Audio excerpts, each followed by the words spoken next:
All right, yeah, I have 5:30. Let's call the meeting to order. Could the clerk please call the roll? Councilmember Henry, Present. Councilmember McKnight, Present. Councilmember Mock, Present. Councilmember Sayer, Mayor Johnson. Present. Thank you. Welcome everyone, and thank you for tuning into tonight's work session. Work sessions are conducted to provide the City Council with introductory information, opportunities to provide staff guidance, and to facilitate initial conversations on a topic. No votes are taken. As such, there is not an opportunity provided for members of the community to provide comments or ask questions during a work session. Those interested in providing comments on the City Council or to City Council on any related topic are encouraged to participate in the community comment period during the regular meeting via Zoom at 7 o'clock p.m. Information related to joining the Zoom conferencing services can be found by clicking on the meeting agenda. All right, up first here we have the JCP Improvement Project Communications Plan Review. Ms. Krause, you want to take it away or should we throw it? You got it? Yep, I got it. Okay. I'm going to share my screen here. 1 second. I'm trying to share and it says, oh, there, it looks like it's allowed access now. 1 second.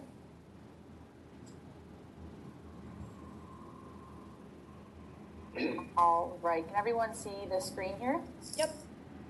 Great, so just want to give a quick update today for the Jonathan Carver Parkway project, which is going to start up later this month.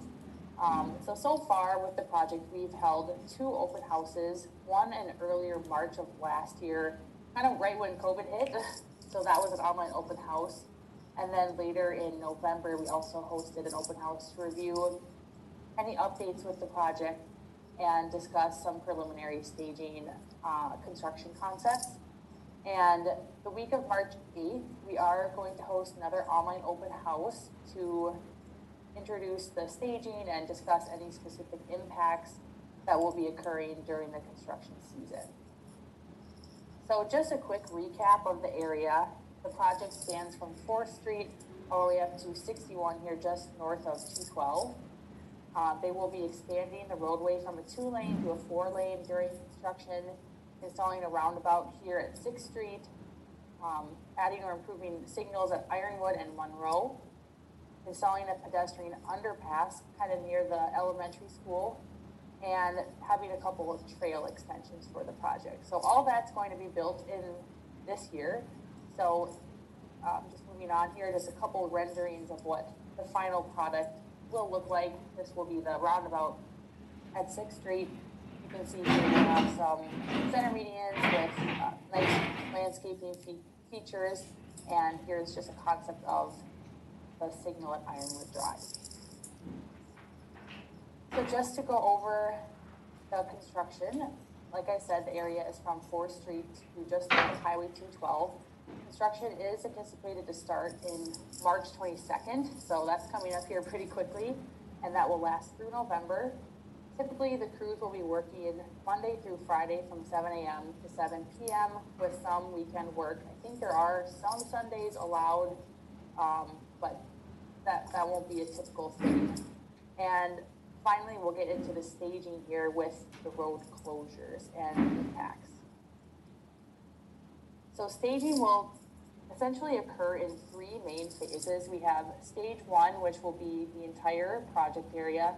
Stage 2 is the road closure here, which is just south of Ironwood Drive all the way through the 6th Street and Dahlgren Road intersection. And then stage 3 will be the entire area once again. So just to go into more detail, during stage 1, the roadway will be open to traffic. The lanes will be shifted as needed, and there might be some lane closures, but traffic will still be able to pass through during this time. The main impact here during construction will be during stage 2, which will be in June after school is out through August before school begins. And this will completely close the roadway from just south of Ironwood through the 6th Street intersection. During this time, during the closure. The intersection will be accessible for people if they're coming to get to their neighborhoods. But the Dahlgren and 6th Street intersection will be completely closed except for local business access. They're going to install a separate lane for those needing to get into that specific business here at the southwest corner of the intersection. So that will be maintained, but for the general public and for residents, it will be closed. So during that stage 2 closure, the map got flipped here, so now north is pointing to the top of your screen. There will be a detour in place for regional traffic using 212, 43, and 50. We are discussing possibilities for some other signage to direct people to downtown during this time for people looking to get to other destinations in Carver. As you can see by this route here, I don't know if Brett had any comments about that, but that's still being explored, and we definitely want to make sure people are still being able to get downtown into their destinations during this couple month closure here. I can speak a little bit to that, Nicole. We had a meeting today actually to talk about what phase 2 of the construction looks like related to the roundabout. And one of the things that we're going to continue to work through is kind of wayfinding signage to get to Community Park, downtown, because I look at the detours kind of in 2 buckets, one being kind of the out of town traffic and getting those folks used to use 50 to 212. But we also have kind of what I call local traffic, and people visiting to go to a baseball game at Community Park or the Black Sox, or trying to frankly get home when a certain section of Jonathan Carver is shut down. So Darren Schmidt, Chad, and Chief Trimble and I were on a call today, along with Dan. So we'll get connected with Nicole, Shelby Savell, who's kind of leading the construction project management effort on behalf of the county, is pledged to set up another meeting for us to kind of walk through all those challenges, and we can identify some points of interest and then coordinate signage and communication to meet those needs. Thanks, Brent. Any other comments on that, anyone? No.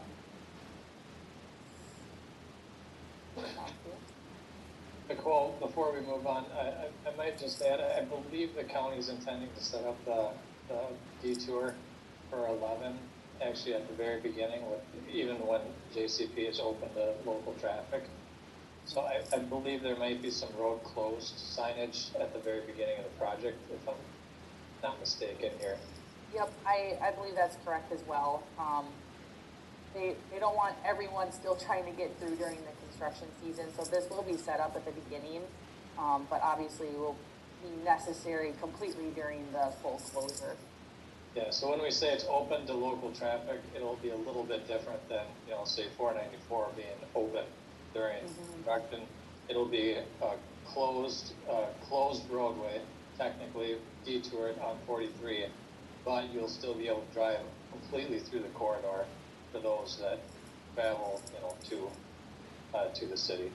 So I just want to make sure that that's kind of understood when those detour signs go up.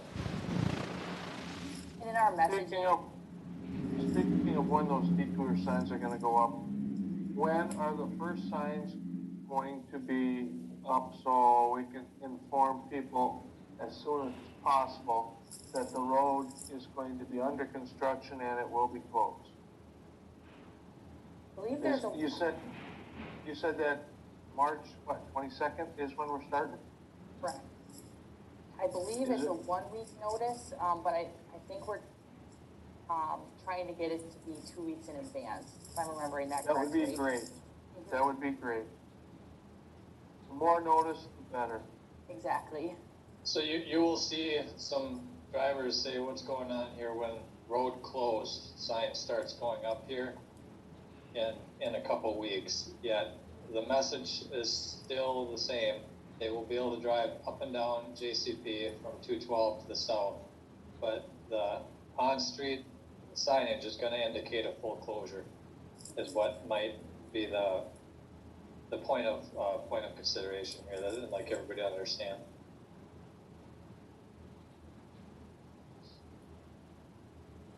Okay, any other questions on the detours before I move on? Okay, so once that road closure is complete, we'll move into stage 3, which will once again be the entire project area. And it will be that situation like stage 1 where traffic can pass through. There isn't going to be a full closure anywhere, although it will be signed as such, as we were just mentioning. But during this phase, they'll primarily be working on center medians, and that will require some shifting of lanes or lane closures as needed. During these stages, I don't have this noted on the screen, but there may be some night or weekend closures to install the pedestrian underpass. That will be messaged in advance, send out newsletters and an email blast and have a website update. But that will be an aspect to this whole staging component, as well as a few night or weekend closures. That's a full closure, right, Nicole? Correct. Okay. So, any questions on staging before I move on to the communication aspect?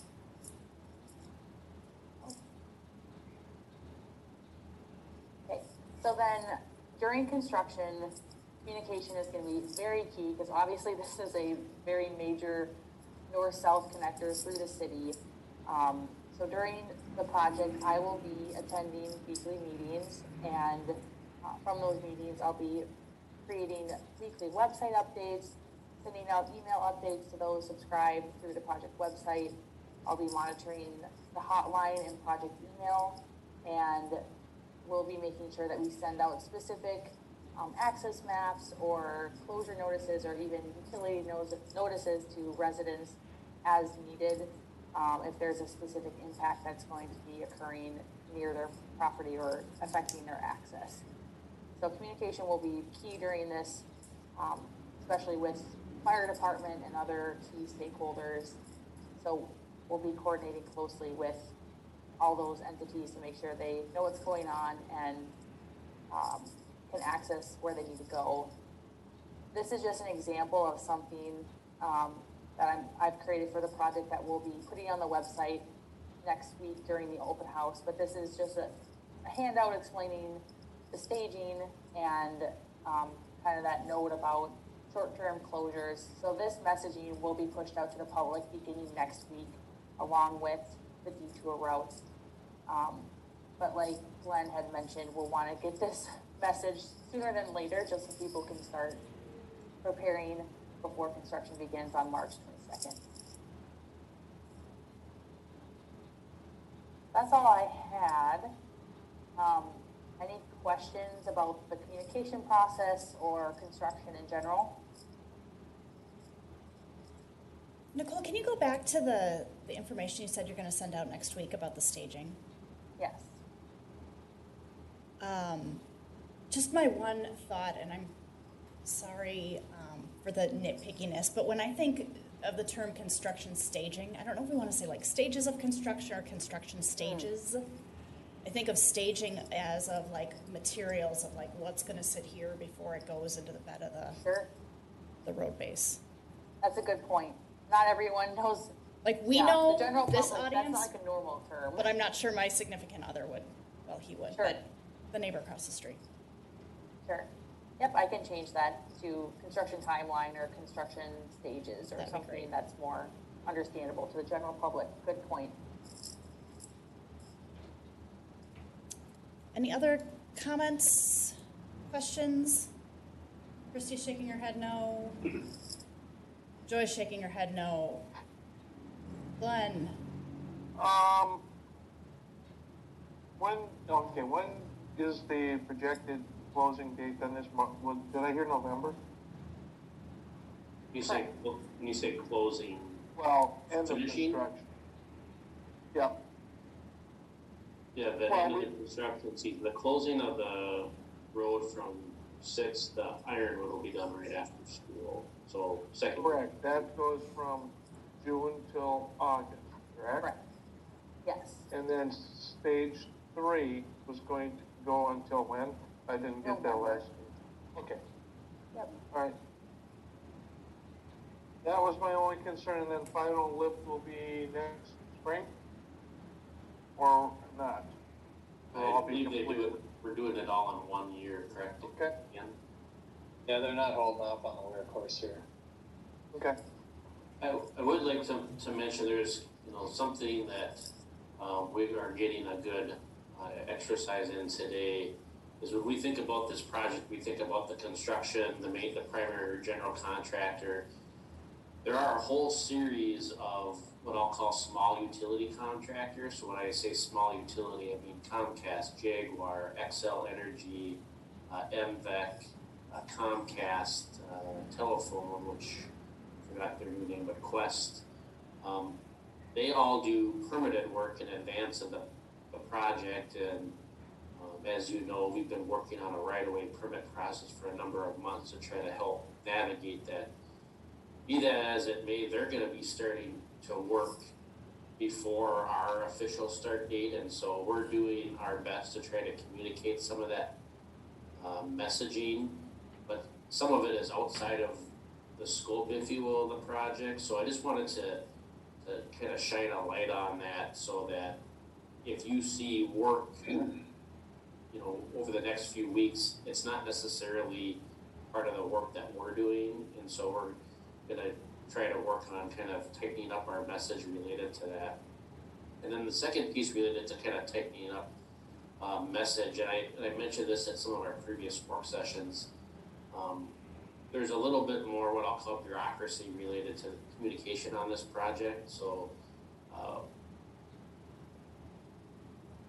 we have a project partner and other folks involved, so we can't make decisions on our own and implement change on our own. And so we've developed, and Dan and Nicole are still kind of working on this, but we're working to develop pretty rigid as far as process and backbone goes, communication structure, so that even though it's probably relatively easy for hopefully someone to reach out to me and have a question about the project, we're going to be sending and funneling all of that through Nicole, so that we have kind of a clearinghouse of our communications and unified messaging. And I just know from past projects that's probably not something that we're collectively used to. Where you have a question, I'll respond to it and copy you in my response to the resident, and it can happen in most cases in pretty short order. And I think from the efficiency standpoint, we can still meet that expectation, but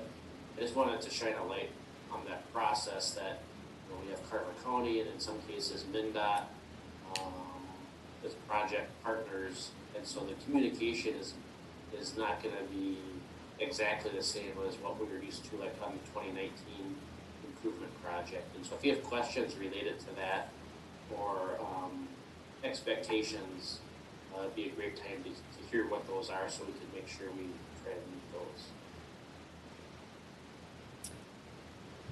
For me, as far as expectations, and I know, Brent, you always do a great job of this, but I think it's going to be a little bit trickier, as you alluded to, with an extra layer in there, and especially since we're kind of not the ones that are entirely at the reins for this. But I think,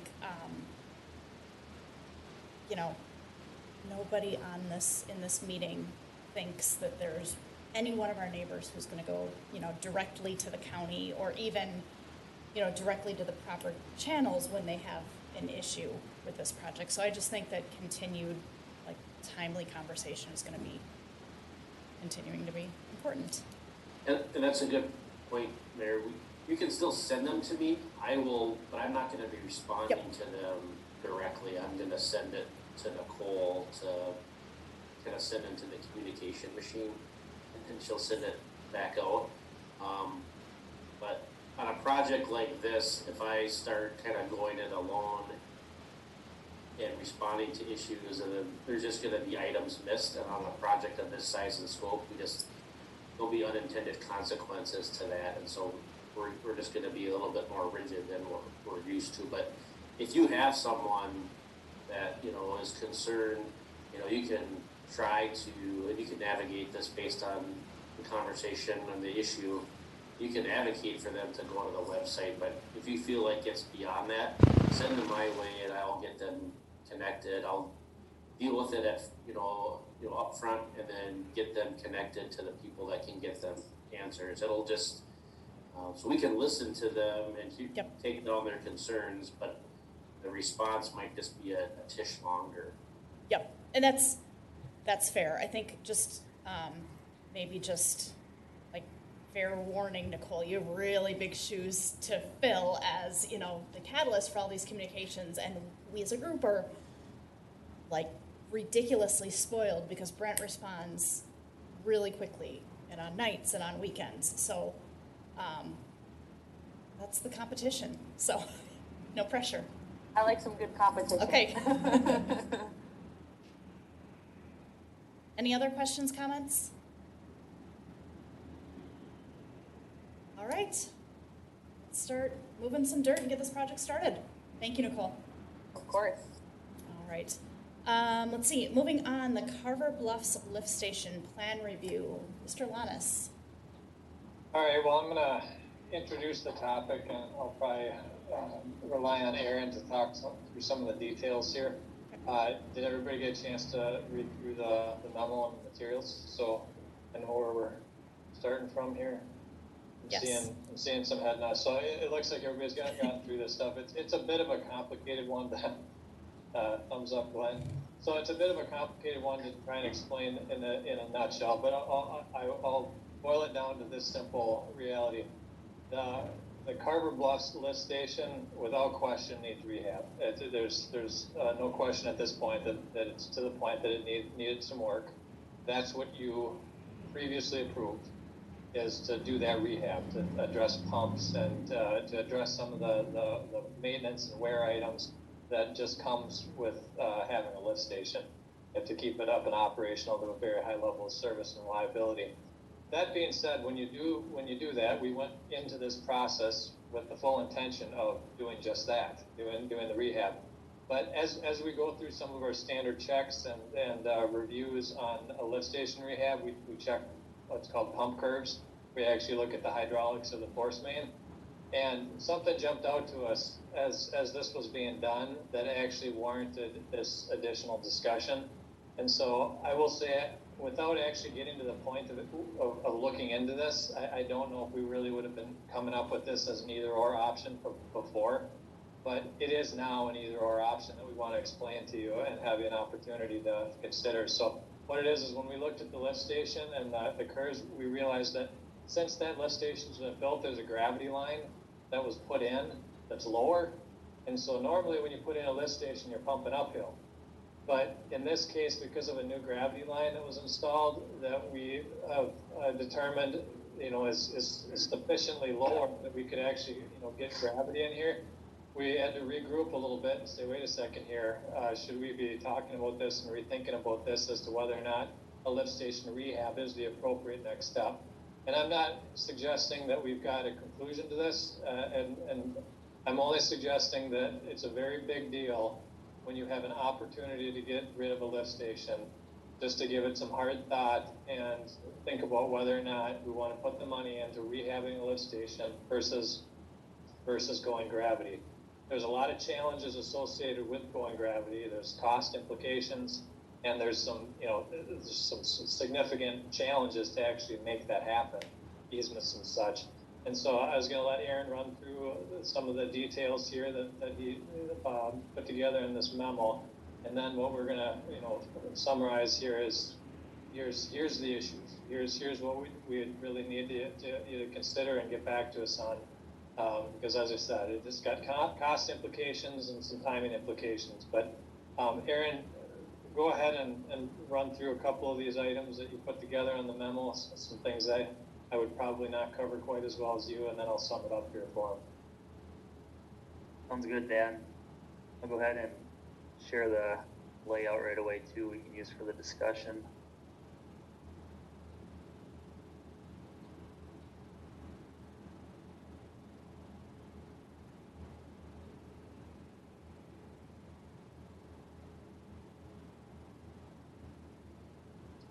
Okay, is the layout on the screen? Yep. Okay, sounds good. Yeah, so as I kind of outlined in the memo, when we really got down into the detailed design of this existing force main system, we realized that we could make a gravity sewer connection work from existing Carver Creek Circle area, near the lift station, out to County Road 40 or Main Street. As Dan mentioned, when the lift station was originally built in the 90s, gravity sewer did not exist along County Road 40. There was gravity sewer downtown, and then a lift station which pumped all of the sewage back to what is the now old wastewater treatment plant site, on the west end of County Road 40 here by Jonathan Carver Parkway. Then in about 2009, when Met Council came in and constructed the interceptor through this area, that gave us a new possibility here. What they did at the time, which probably made sense, was they simply just reconnected the force main into that, which was, that lift station was a lot less aged at that time, so it probably made sense just to hook it back up and move on. But now that we're to the point where we have a big rehabilitation that's coming up that we have to do, we should probably think about what makes the most sense long term. So I guess as I outlined in the memo, there's a lot of project constraints to doing something like this, and it's a big deal. But I think it's important that we take a look at this seriously. The first of which is Carver Creek itself. So that's a physical constraint that it doesn't allow for a conventional gravity sewer connection, as I would call it. What you'd have to do is construct what you call an inverted siphon under the creek. This is something that isn't very common in most municipal sewer systems, though it does exist in a lot of places, specifically in applications like these. So thinking about what a siphon is, it's simply, as long as the pipe on the downstream side of the creek is lower than the pipe on the upstream side, the water is naturally going to flow through it. So think about it like you're holding a piece of garden hose with a sag in the bottom of it. As soon as you get that at a low enough level, it's going to start to flow out on its own, right? So that's kind of how you have to think about a siphon. Siphons work just fine. You have to maintain them just like you do any other piece of gravity sewer in town. So, annual jetting and maintenance like that. That's definitely something that has to happen. But definitely not something that's, completely out of the ordinary. So physical constraint of the creek is probably the first and foremost issue that is of importance. The second very big issue is the available right-of-way that we have through here. I'm going to zoom in a little bit here to see this a little better. But so existing Carver Bluffs Parkway, from the back of the curb of the parkway to the right-of-way line, there's only about 10 feet of boulevard. And that isn't enough space to install this sewer through here. So what we'd be looking at doing is acquiring easement to do this project.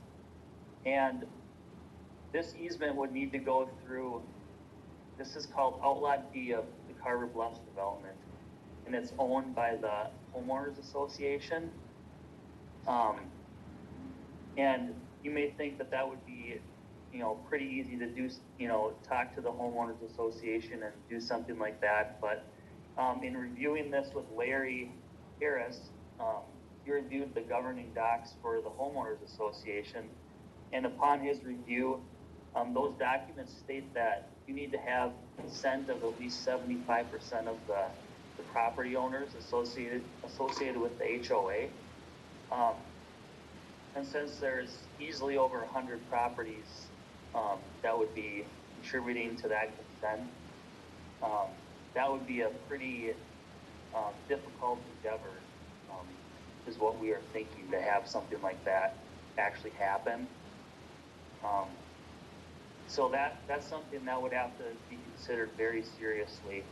And with the amount of time that's associated with that, I think that we would need to plan on probably not building this project this year to be on the safe side. And with that being said, Chad Shell is pretty concerned about this lift station. It's on its last legs, so in the interim, we'd have to do some pretty basic improvements just to give us some assurance that lift station will make it through another year. So there's some additional things to consider on that end too. Just to go back on the easement discussion, we also looked at, well, what if we went on the other side of the road? And that's the same situation. There's only about a 10-foot boulevard, so we need to get easement on that side, and that's owned by the U.S. Fish and Wildlife Service. So that would be another very difficult thing to pursue. So either side of the road, we're looking at a difficult road ahead, I'll say, to get this done. And then there's always the possibility, if say the HOA is not a willing party to giving an easement, condemnation is always something that's available for a city to use, but that's something that I know isn't commonly been used in Carver recently, so it would be something that the council would have to also consider in that process. Moving on then, I guess, are there any questions right off the bat before I move into the financial implications of this? I don't see any. Aaron, before you hop into that, because it's a pretty big issue related to the right-of-way, if I could just have Larry just provide a 10,000-foot view on some of the real challenges related to right-of-way acquisition and the length of time related to it. That's a good point, Brent. To the extent that it's on the U.S. Fish and Wildlife property, this is not even worth talking about. It's so complicated. To the extent that we would be looking to acquire right-of-way on the HOA property, given that we need 75% of the homeowners to consent, the old metaphor of herding cats comes to mind. I mean, it just strikes me as really difficult to do. It wouldn't be particularly difficult to condemn the easement, but it's really time consuming. I mean, from start to stop for me to get title for that easement is probably 9 months. And I can't tell you what the cost would be. I mean, it's, to be blunt, it's pretty much wasteland, but I suspect, we end up writing a relatively decent sized check for it. Aaron, it's hard for me to give any economic advice without knowing the delta between a lift station and a gravity line there, because that's really kind of what it comes down to, is what's the incremental cost if you have to replace the lift station as opposed to building the gravity line, and you and I haven't had that conversation. Mm-hmm. But we'll get into that a little bit. I think what we concluded was the Fish and Wildlife, I consider that to be almost impossible, which is, Larry, I don't think you can condemn the federal government. Well, there are means and methods to do it, but we just don't want to go there. Yeah, all right, so if there's a possibility, I guess maybe you know some, all I know is it's very, very prohibitive. So the HOA side, it would seem to be that the condemnation might actually just be the cleanest process to assume if we were to go down that road versus trying to get that majority. Sometimes you condemn just because of the difficulty of getting signature, not simply because it's disputed. And we've done that before, where it's condemnation just because we just flat out couldn't get a signature, not even because it was a disputed parcel.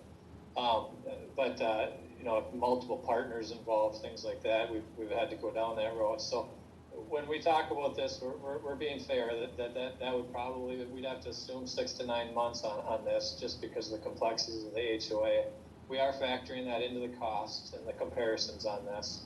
But again, we don't want to sugarcoat it, but again, we will show you some of the financials to say why you might consider this for the long term and why it's at least worth having the discussion. So. Yep. Okay, so getting into the financials, you know, everyone's probably thinking right now, why are we even considering this at this point? It doesn't seem like it's a good idea, right? So the financials is really the only saving grace in this, and as everybody knows, lift stations are something that have to be maintained forever. There's reoccurring cyclical rehabilitation efforts that have to happen to a lift station. What we're showing in this is every 20 years you need to rehab a lift station, and that's just the way it is. So pumps fail, they need to get replaced. That's what we're doing. That's what we were planning to do to this station. You know, it was 25 years old and it's at the end of its life. So every 20 years you can pretty much bet on some pretty major rehabilitation efforts to a lift station. In this little exercise that I did here, we took a look at a 50-year snapshot in time. And as you can see, for the lift stations, you got the year 0 project, you got the year 20 project, and the year 40 project. Conversely, for the gravity sewer, you have one project, and that's in year 0. For 50 years, a gravity sewer should be able to maintain itself with very little maintenance, other than annual jetting, that kind of stuff. So there's really no other big rehabilitation efforts in that snapshot in time. And for the lift station, there's these annual costs that aren't being considered here. Also, you got to pay the electrical bill every single month. You need to pay a pump service contract for somebody to come out and service your pumps on an annual basis. There's all these little costs that add up over time too. So as you can see, without getting into a ton of detail here, lift stations are more expensive over time. It's just the way it is. So I think at the end of the day, it's something that we realized that that's an option, and we wanted it to bring it back to you before we got too far down the road of looking at rehabbing the station. So I guess what we would be doing tonight is looking for some direction from the council. Maybe this is something you don't even want to consider, and then we can continue going down the track of rehabbing the station, like you've already approved us to do. Otherwise, if it's something you want to look into more, it's obviously something that we'd have to bring back at a regular meeting to get some formal direction on. But that's kind of where we're at in a nutshell. I guess we'd open it up. Dan, I don't know if you have any closing remarks on this. I guess I can turn it over to you. Yeah, I guess I'd like to just sum this up with, it's going to be a lot harder to do this. It's going to be more expensive, probably by a magnitude of about 3 times. Over the next 50 years, you would probably be saving, very large sums of money if you start talking about the city of Carver for many decades. That's why you get rid of lift stations. It's because it's just over time. It's just a lot cheaper. You just have a pipe, and you just don't deal with it. The lift stations, every so often, you're going to be rebuilding them, and ultimately you end up coming out to be cash ahead in the long term. So the nutshell is would you rather go through the difficulty of actually pursuing the gravity system now with the understanding that the long term, I would say it's almost always in the best interest of the city to have gravity over a lift station? Would you rather go through the heartache of trying to get this done now? Otherwise, you'd rehab the lift station. And the one thing I caution against is when you put money into a rehab, you're out $275,000 or $250,000. Going gravity in however many years, you're just that gravity cost plus the $275,000 you just put in. So I would take that into account as you think about this. It's always better to try and chase it as soon as you know about it than to put a lot of rehab costs into something and then abandon it later. And then conversely, I guess I'd say if you're going to go after it. Just do it. This is one of those things where it might be difficult right away acquisition. I'd be prepared to actually condemn because you can't get 75%. And it's a process that's out there that's happens every day. But I'd be prepared to say this is the right thing to do. We should go all in on it and make it happen. But going halfway down there and coming back is fairly expensive too. So, you don't want to half design the system and then walk away from it when you get to the point where the condemnation is on the table. So those are my parting words as far as what really the issue is. Not an easy one, but again, I think it's worth discussing and considering before you put the money into this.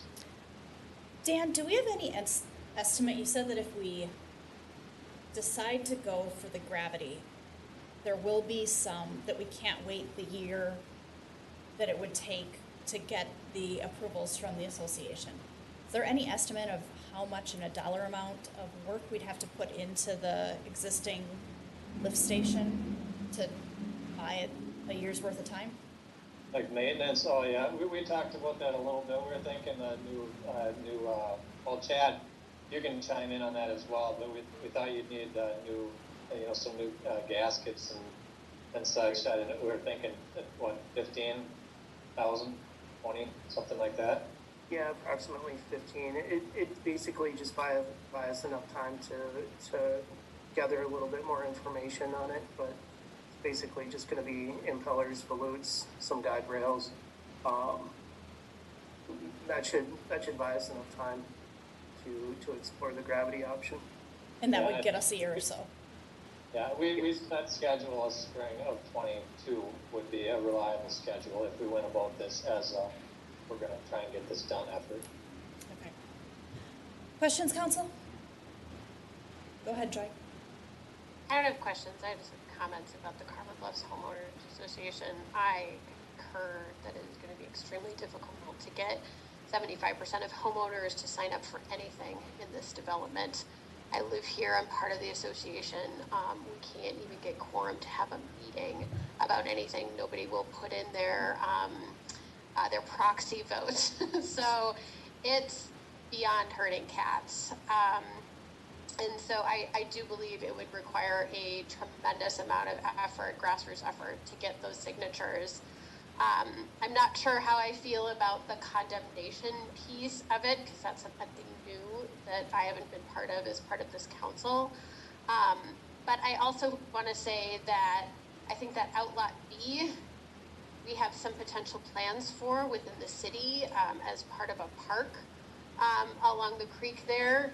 And I don't think that the homeowners association is super interested in maintaining ownership of that outlot, as well as maybe some other outlots within the development.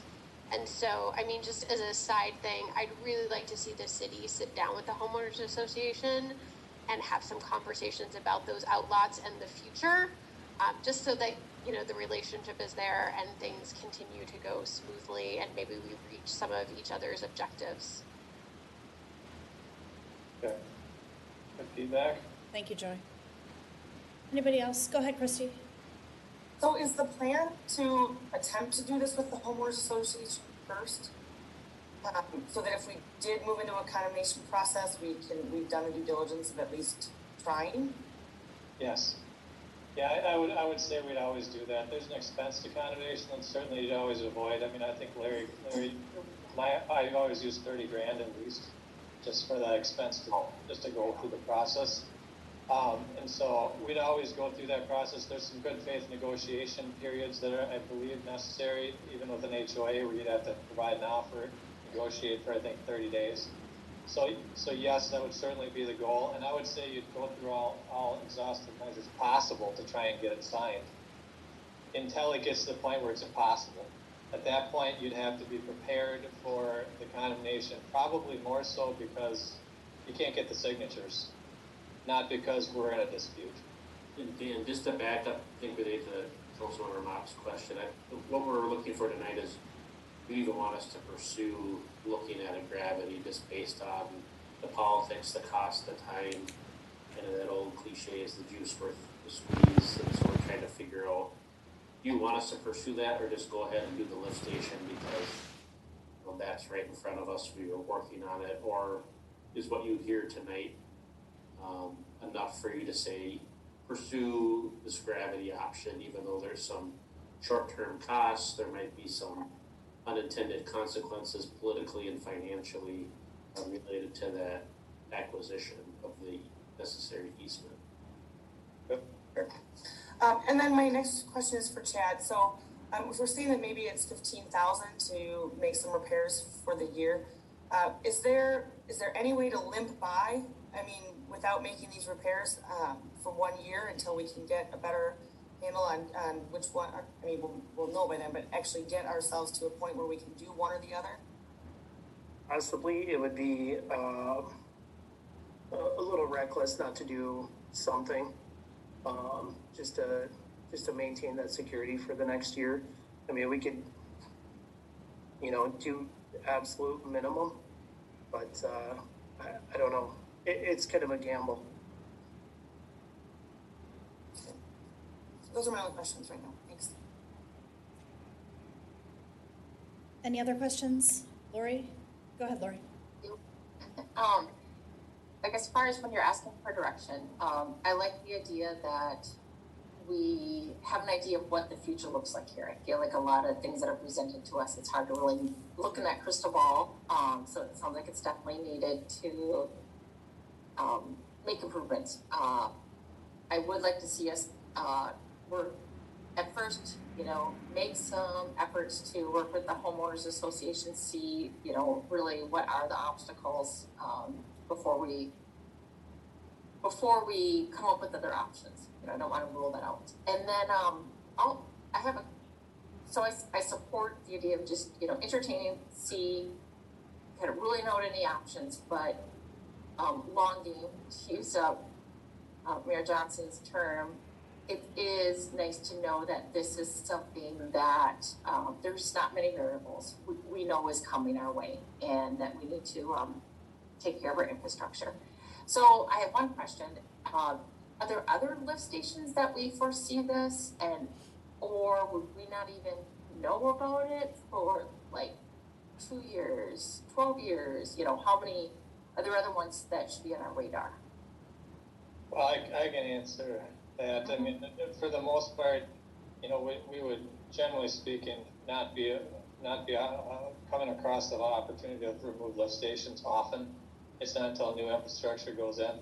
This was kind of a fluke, and that, quite honestly, until we actually started looking at this particular project, I don't think it was even known that those two elevations supported gravity.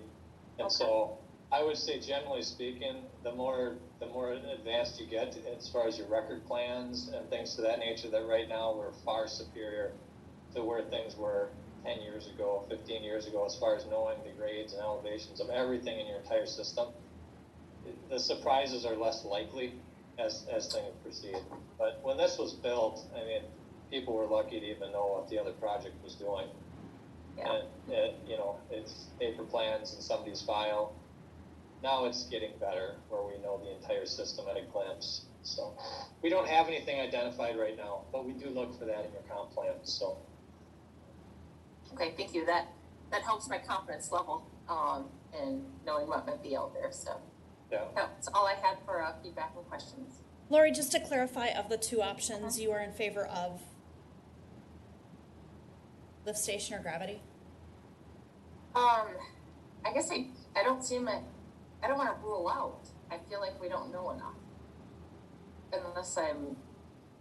What would be the trigger from your end to say, I feel like I know enough to say worth it? Like any project, the scope of time and money. So if one is it's just going to be such a long process, the time just isn't in our favor.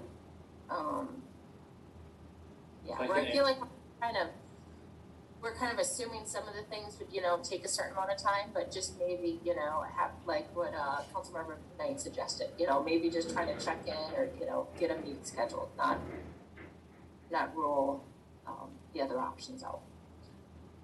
So I can add a little, Yeah. I can add a little bit of context too. So if you reference Aaron Schmidt's memo, so the cost of the lift station is around $275,000. Gravity is 750. Do I have those numbers correct, Aaron? Yeah. Kind of how this relates to the council and financing it, kind of in real practical terms, is you're about ready to authorize the sale of bonds at your March 15th meeting. And so a couple of all the things that are working for it, we've kind of discussed. A couple of things that are working against change in plans is the timing of that. So we have to make a decision on, one, if we should bond for a project, and it's the lift station, and two, how much. So we have some time to make a change if you saw fit, where we could take that number from 275 to 750.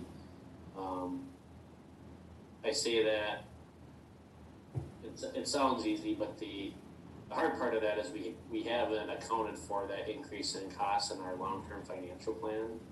We don't have a $750,000 gravity feed sewer now. Is that going to upset the whole plan? Likely not, but it'll have some impact. And then kind of combined with the city attorney's comments related to cost of condemnation, if you chose to do that, could get expensive. I'm a little, to be frank, I'm a little leery about the condemnation route. I think we generally have a good relationship with Carver Bluffs HOA, and probably not universally.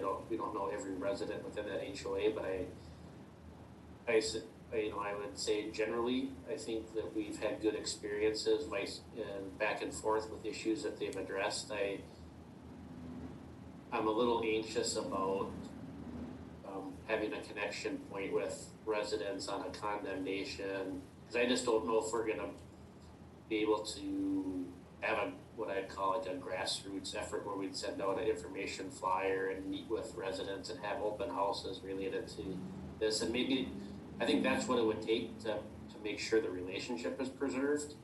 Otherwise, there'll be people talking about when the city condemned part of that property 5 or 10 years from now, and as things go, it'll expand, and be exaggerated from one point of view to the next. And so I just kind of want to go into that eyes wide open and not, it's practically it can be done through the city attorney and the council, but I think politically and kind of relationship wise, there are some issues that we should discuss before you said, hey, yeah, let's go for it. If they just sign on the dotted line, that's another thing, but I don't know if that's necessarily something that we all believe is going to happen when 75% of the HOA has to sign on. Yeah. Is there, so, I have to add more questions, but, so two things is, what do they gain? So that's one question, to get 75% to sign on, what do they gain? And other than, the city spending the difference in the two options. And then, kind of that whole perception, is there a different word than condemn? That's just a really strong word. I don't want to semantics, but is there joy? Is there just a better word? That's it. It's eminent domain. Okay. Well, that's the other option. Okay. No, Which also has dark connotations. I have another one, but that's the other one that we use regularly. Okay. Hey, just for some additional context, I'll let Council Member Mock, she's got a question. Oh, actually, Glenn was. Christy, if you don't mind, I'm going to let Glenn go. Sure, no problem. He was next. Go ahead, Glenn. Take yourself off mute, please, though. Oh, That better? oh, I thought, yes, but we lost your video. Oh, well, what? No, we lost your audio. All right, there. There we go. Now we can see and hear you. Okay. First question is the lift stations, they last approximately 20 years? The panels, pumps, and controls, it's the lift station barrel itself is the one that goes up another 40 is what we're assuming in our numbers. A number 40 years. Yeah, so you get to explain those numbers that you have in there, you see at year 20 we have 550,000. That's almost a total lift station replacement. That's where the actual concrete barrel of the lift station gets pulled out of the ground. You put the entire station back together again because the concrete starts to, it starts to deteriorate. And that's the full rehab. And then the year 40, in the off years, every 40 years it's the full station. Every 20 years it's the pump, panel, controls, things that are wear items, effectively mechanical pieces that just fail. So that's how the numbers tend to shake out with the lift station.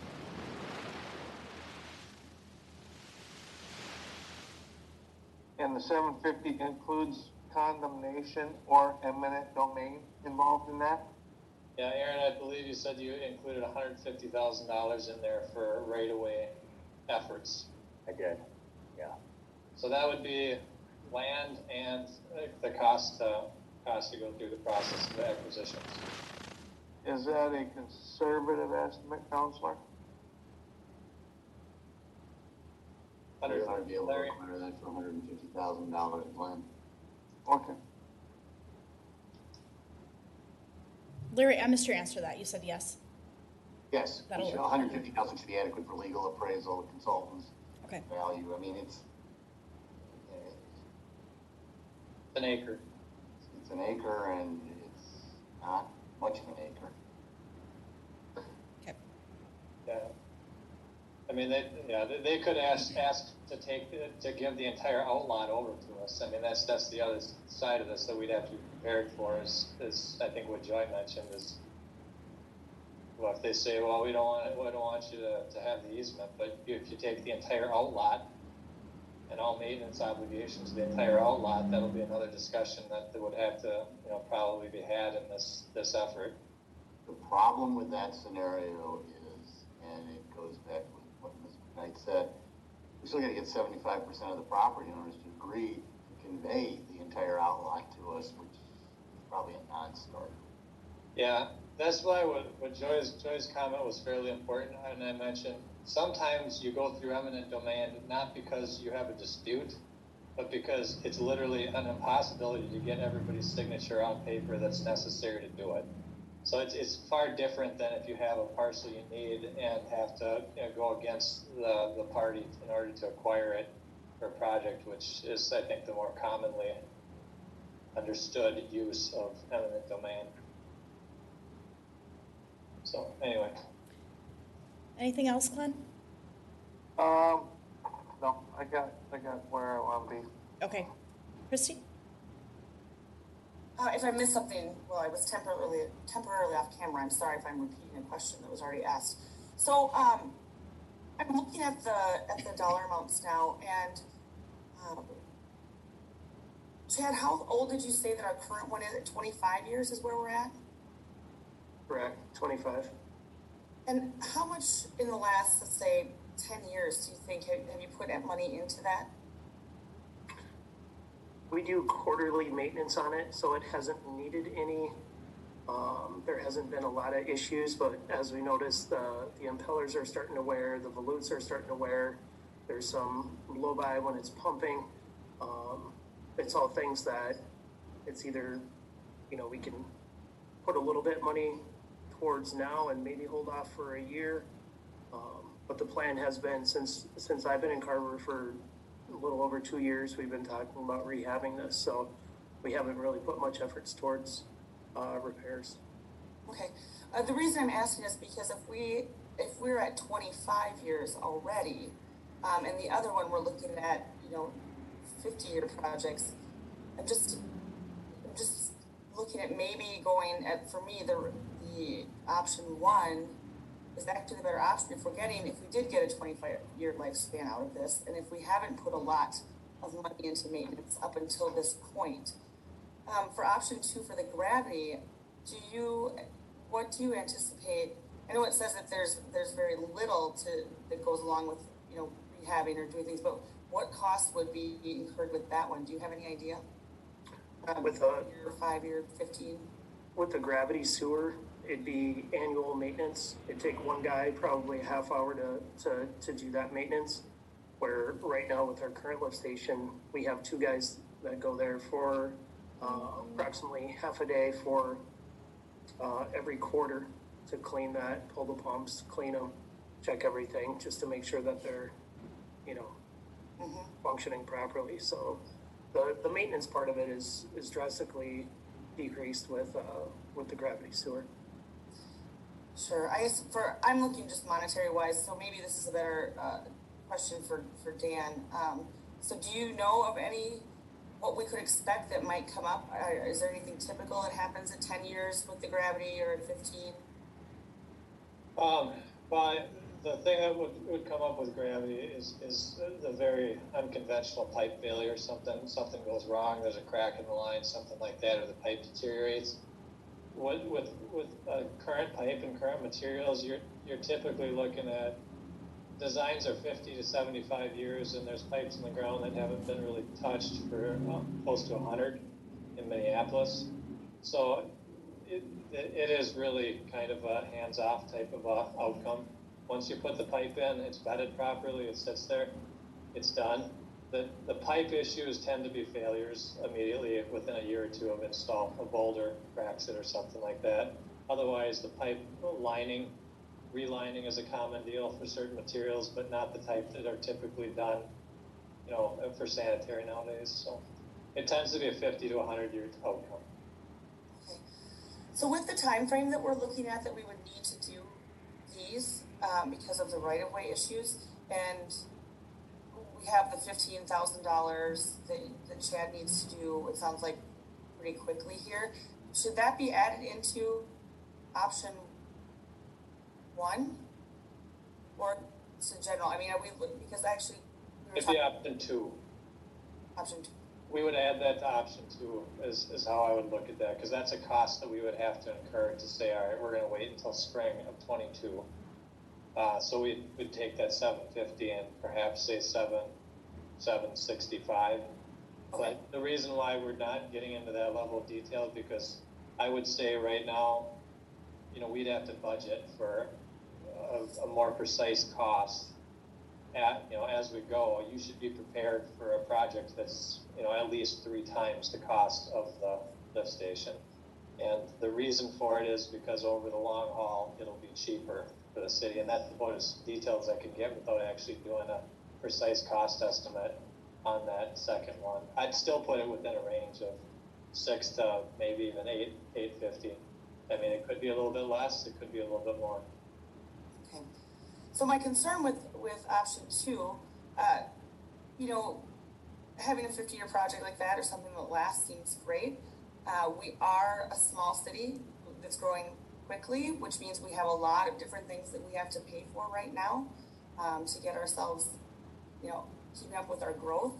So I get a little bit nervous about the extra money that we'd be bonding for. And I know, Brent, you said that it hasn't been included in our study yet, so we don't know exactly what that does. Brent, do you have any more comments that you could make about being comfortable with that or not? Or what that, do you have any idea what that might look like? I know that our current plan and our current rate structure are doing about 3% a year on our stormwater rate, so that's the family storm, commercial storm. To add another 500,000 off the top of my head, I couldn't, but I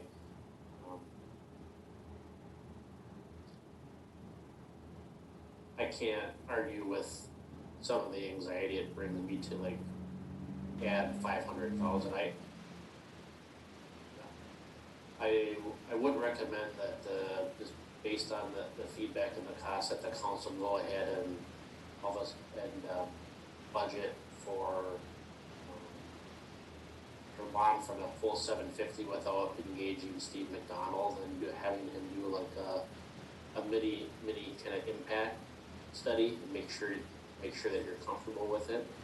But I don't want to go through the expense of that if, kind of to Councilmember Mock's point, if you say, you know what, this is just one more thing that we just don't have the wherewithal right now to take on. And if that's the decision, then we'll move forward with the lift station. If it is, then I think you're starting to see the other things that we have to do. We'd have to update our financial plan, connect with the HOA. There's a range. I mean, because we're really early in the planning process with this. As Dan mentioned, it could be 500,000, but it could be 800,000. So it's enough to have a conversation like this, but probably not a lot more at this point. And that's why it's difficult, but it's a good conversation to have. Yeah. All right. I guess for me, the lift station rehabilitation with the option one seems is the option that I prefer at this point. All right. Thank you, Christy. From my perspective, just knowing what's at risk here, Chad has made it really clear that this lift station is nearing the end of its life. When lift stations fail, that's a really, at best, gross situation, and at worst, I believe that there's some city liability involved in whatever might happen to the basements and homes of the folks who are affected. I think as much as I am prone to looking at the long game, as Lori quoted me as saying, I do think that just taking the complete 360-degree view of this, that our best option right now is to go with option one for the lift station rehabilitation. When we're looking at 3 times the cost, in my mind, this is something that we kind of stick in our back pocket, and perhaps whoever is sitting in our seats in 20 years, this is a little bit more of a better option when your options are $550,000 and versus $750,000. I do like the option, and I appreciate staff alerting us to it and bringing it forward, but I just think that working on the time period that we're at and facing just that impossible task of getting sign off from the HOAs. I know how tough that can be. I have a condo and it is absolutely impossible. I think that our thresholds are even less than that, and we have never had a quorum, so we're never able to make any progress, which is a little bit the genius in why those condo docs were written up and are pretty hard and fast and hard to change. But my vote is to continue down the lift station route, knowing that that could be a little bit more expensive in the long run. I think it provides an immediate fix. There aren't the issues with having to condemn or go through eminent domain processes with that HOA. So, Glenn, I'm sorry, did we get an option preference from you? 1. Okay. Joy? I also support 1. I agree with your statement that, this is something that we can always address in 20 years. I realize we'll probably have put a little more money into it by then, and maybe the savings won't be as great. But we may also be in a different position with the HOA. We may own that property. Something else might come up. Who knows, right? Yep. And so I would rather sit down with the HOA because I just feel like there's several pieces of property within the HOA that they don't want to deal with anymore, and the city may want, or we may want to work out some kind of deal. So I would rather us, take that aside and maybe have some more strategic discussions about long-term what they want to do with some of their outlots, and try to make some of those decisions separate from this topic. All right, so it looks like we have a majority of folks saying continue to go ahead with option 1, the lift station rehabilitation. Does anybody else have any questions or comments they want to add? Glenn, everybody else is shaking their heads, nothing from you? Okay, all right. Is the direction clear? Do you guys have what you need from us? Yeah, that's Okay. what we like. We Okay. like a good solid direction here. You know, it's not often that we're going to come across a complete redirect like this, you know, at this stage. But I guess based on what we've talked about tonight, I like having a path ahead. I'm not a big fan of last second changes like this, and so this makes it clear. What I would walk away with recommending is this is the best thing to do for Carver long term, and probably none of us will be in the room at this time, and that's why it's probably appropriate out of this to say, I think we should put this down as something that should be done in the future. In the 20-year plan or in long-term plan, we should probably document that this lift station should not be ripped out of the ground and rebuilt without a very, very careful look at actually doing gravity, or perhaps even programming that plan into the long-term 15, 20-year, you know, vision for sanitary in this area through the comp plan. And so that's how I would part ways on this. Is 275, you know, it's probably worth it to keep this thing going for another 20. Putting in $550,000 versus gravity is probably definitely not worth it. Yep. And so I think we'll walk away with that. We got a direction, and we might update our comp plan to say this might be a gravity project that could be planned through opportunity over the next decade or two. Yeah, I think that's great. I think we should revisit it in 10 years when we're doing our, probably 6.5 when we start our next comp plan process, but also put it in the time capsule for 19 and a half years from now, because I do think that it'll be a more viable option then. All right, thank you, gentlemen, appreciate it. Let's see, moving on to the ratio program, Mr. Merrick. Thank you, Mayor and Council. Just so an update related to the county's smart water program, Madeline Sevlin presented some details of their program. The details were within your packet at your February 16th meeting. We've also provided a link to Ratio, who's offering Ratio. They're offering discounted irrigation controllers to the residents. I'll just kind of read verbatim the program details. Carver County Water Management Organization is beginning a new program to encourage more residents to use smart water controllers on their irrigation systems. Smart controllers link to local weather conditions and provide exactly what your lawn and garden need for water. The program aims to conserve groundwater resources and prevent additional runoff by increasing the efficiency of irrigation systems. The conservation of water supplies will save both residents and municipalities financial resources and protect our groundwater supplies.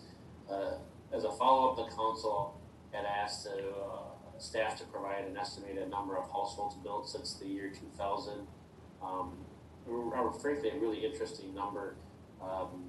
Just based on our current population, 72% of our households have been constructed since the year 2000. If you extrapolate that out to what we've done in the last 2 years, it's mid to high 70%.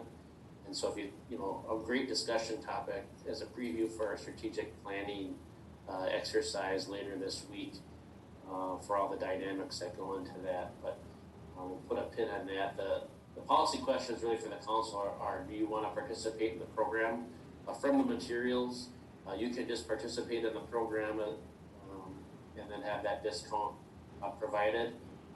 The second, or the 2B kind of question would be, does the city council want to allocate additional funds as a discount or incentive for program participants? So open it up for comments, questions, and direction from the council. All right, council, comments, questions. Joy, I see you going off mute. Go ahead. All right. So I think the city should join the program. At minimum, we're at no cost to us other than signing an agreement and providing, city water account information. We're going to allow our residents the opportunity to get them more tools to potentially save water on their expensive water bills. I believe that a lot of the expense comes in the summertime when we're watering our lawns. I know I see that with my bills. And would look forward to opportunities with my older sprinkler system to try to reduce those water costs. So at minimum, I would like us to participate. I think it's also important not just that we help our residents try to save water, Keep in mind, we're spending millions of dollars increasing our capacity so that we can meet those peaks in summer when everybody's watering their lawns, right? So if we can try to keep those consumption rates down, that may make our infrastructure last longer. So I advocate for participating in the program. Since other Carver County cities that are participating are also giving an incentive, I don't know how big the program would take off. I would suggest something like $1,000 where you give 50 residents a $20 discount. See how it takes. As the representative from Carver County had said, we could always add more if they fly off the shelves. So we'll get that data. That's my recommendation. Thanks, Troy. Who's next? Glenn?